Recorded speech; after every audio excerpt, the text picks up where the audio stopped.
হঠাৎ করে যদি বাড়িতে অতিথি আসে আর অতিথি আপ্যায়নে কি খাওয়াবেন ভাবছেন, তাহলে এই রেসিপির কিন্তু জুড়ি মেলা ভার। ঝটপট তৈরি করে নেওয়া যায় এই গোবিন্দভোগ চাল আর মুরগি দিয়ে পোলাও। চলো তাহলে রেসিপিটা তোমাদের সঙ্গে শেয়ার করে নিই।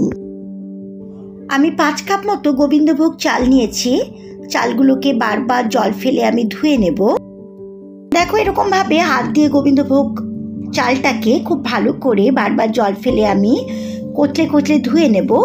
তারপর আমি দেখো জলটা ফেলে দিয়েছি গোবিন্দভোগ চাল থেকে। দিয়ে জলটা ফেলে দেবার পর আমি ভালো করে এই চালগুলোকে একটু শুকনো করে রাখবো। গ্যাসের ওভেনের মুখে একটা কড়াই বসিয়ে আমি 5 চামচ মতো সাদা তেল দিলাম। তেলের পরিমাণটা আমি বেশি দিলাম, যেহেতু এই তেলেই কিন্তু পুরো পোলাওটা রান্না হবে। আর 2 চামচ মতো গাওয়া ঘি দিয়ে দিলাম।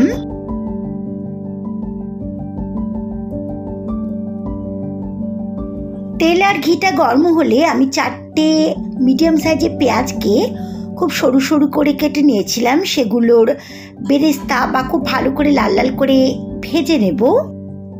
পেঁয়াজের বেরেস্তাটা আমি খুব ভালো করে ভেজে নিলাম।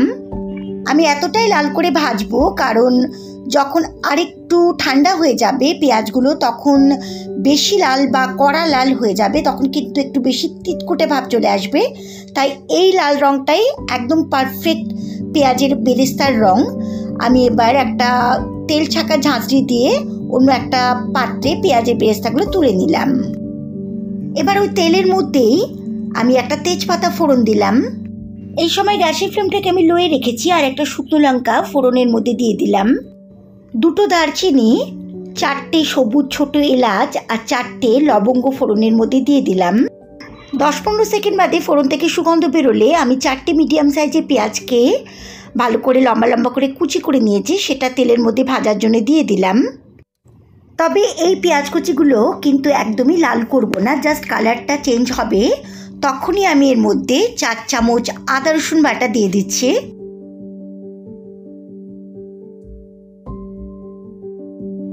এবার লো ফ্লেমে আদা রসুন বাটাটাকে পেঁয়াজের সঙ্গে 2 মিনিট ধরে খুব ভালো করে কষিয়ে নেব, যতক্ষণ না আদা রসুনের কাঁচা গন্ধ চলে যায়। আদা রসুন বাটাটাকে খুব ভালো করে কষিয়ে নিয়েছি। দেখো আদা রসুনের কাঁচা গন্ধ চলে গেছে আর সাইড থেকে তেল ছাড়তেও শুরু করেছে। গ্যাসের ফ্লেমটাকে লোয়ে রেখেই আমি 2 চামচ লাল লঙ্কার গুঁড়ো দিলাম, 1 চা চামচ মতো হলুদের গুঁড়ো দিলাম, 2 চামচ লবণ দিয়ে দিলাম।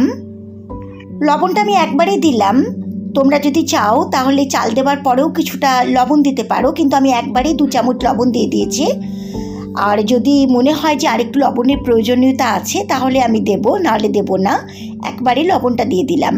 সমস্ত গুঁড়ো মশলাগুলো কষানো মশলার সঙ্গে লবণ সমেত আমি লো ফ্লেমে কষিয়ে নিচ্ছি 1 মিনিট মতো। মশলাটাকে ভীষণ ভালো করে কষানোর পর আমি গ্যাসের ফ্লেমটাকে মিডিয়ামে দিয়ে 1 কেজি চিকেনকে, যেটা আমি মাঝারি সাইজ করে নিয়েছি, সেগুলোকে ভালো করে জল দিয়ে বারবার ধুয়ে নিয়ে এই মশলার মধ্যে দিয়ে দিচ্ছি।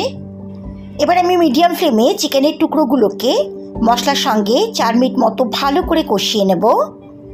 এবার দেখো 4 মিনিট ধরে খুব ভালো করে কষিয়ে নিলাম। চিকেনগুলো থেকে একটু জল ছাড়তেও শুরু করে দিয়েছে। গ্যাসের ফ্লেমটাকে মিডিয়ামে রেখে চিকেনগুলোর উপর আমি 8 মিনিটের জন্য ঢাকা দিয়ে দিলাম। চিকেনের জলে চিকেনগুলো সেদ্ধ হবে। ঠিক 8 মিনিট বাদে আমি ঢাকনাটা খুলে দিলাম। দেখো চিকেনগুলো মোটামুটি 70% মতো সেদ্ধ হয়ে গেছে। যেহেতু গোবিন্দভোগ চালের পোলাওটা করব আর গোবিন্দভোগ চাল বেশিক্ষণ সেদ্ধ হতে লাগে না, তাই চিকেনগুলোকে আমি 70% মতো ভালো করে সেদ্ধ করে নিলাম। 1 চা চামচ মতো গরম মশলা গুঁড়ো দিলাম। গরম মশলা গুঁড়োটাকে ভালো করে চিকেনের সঙ্গে আমি মিশিয়ে দিচ্ছি। এবার ধুয়ে রাখা গোবিন্দভোগ চালগুলোকে আমি জল ঝরিয়ে এই চিকেনের মধ্যে দিয়ে দিলাম। এবার একদম হাই ফ্লেমে 2 মিনিট ধরে আমি গোবিন্দভোগ চালটাকে ভালো করে মিশিয়ে নেব মশলা চিকেনের সঙ্গে। এবার গ্যাসের ফ্লেমটাকে মিডিয়ামে রেখে আমি এই চালের মধ্যে মোট 10 কাপ জল দিয়ে দিচ্ছি। মানে 1 কাপ যদি গোবিন্দভোগ চাল হয় তাহলে তার ডবল জল দিতে হবে। 1 কাপ গোবিন্দভোগ চাল হলে 2 কাপ জল দিতে হবে। আমি যেহেতু 5 কাপ গোবিন্দভোগ চাল নিয়েছি সেই জন্য 10 কাপ জল দিচ্ছি। আর কাপটা একই রেখেছি, মানে এই কাপে আমি গোবিন্দভোগ চালটা মেপেছিলাম, ওই একই কাপে আমি জল দিচ্ছি, তাহলে হিসাবটা খুব ভালো থাকবে বা সঠিক থাকবে। জলটাকে আমি মাংস চালের সঙ্গে ভালো করে খুন্তি দিয়ে মিশিয়ে দিলাম। জলটা ফুটতে থাকলে গ্যাসের ফ্লেমটাকে মিডিয়ামে রেখে আমি 5 মিনিটের জন্য ঢাকা দিয়ে দিলাম। তবে মাঝখানে আমি একবার খুলে দেখব যে কী অবস্থায় আছে পোলাওটা। ঠিক 5 মিনিট বাদে আমি ঢাকনাটা খুলে দিলাম।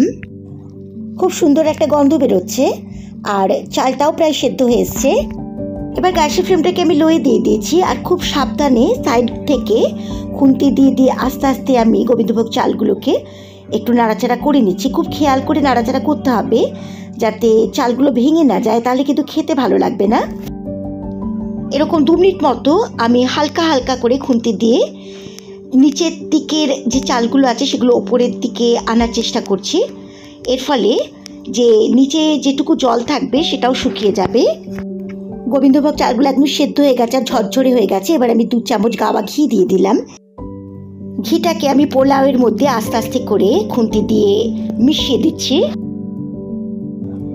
দেখো একদম কিন্তু ঝরঝরে আর শুকনো হয়ে গেছে পোলাওটা। এবার আমি কিছুটা পরিমাণ ধনেপাতা কুচি দিয়ে দিলাম এর মধ্যে। ধনেপাতা কুচিগুলোকে আস্তে আস্তে করে মিশিয়ে দিলাম পোলাওয়ের মধ্যে। এই পোলাওটা কিন্তু একদম চটপটা একটা পোলাও হবে। গ্যাসের ফ্লেমটাকে অফ করে দিয়ে আমি পেঁয়াজের যে বেরেস্তাগুলো করে রেখেছিলাম বা ভেজে রেখেছিলাম সেগুলো আস্তে আস্তে ছড়িয়ে দিলাম।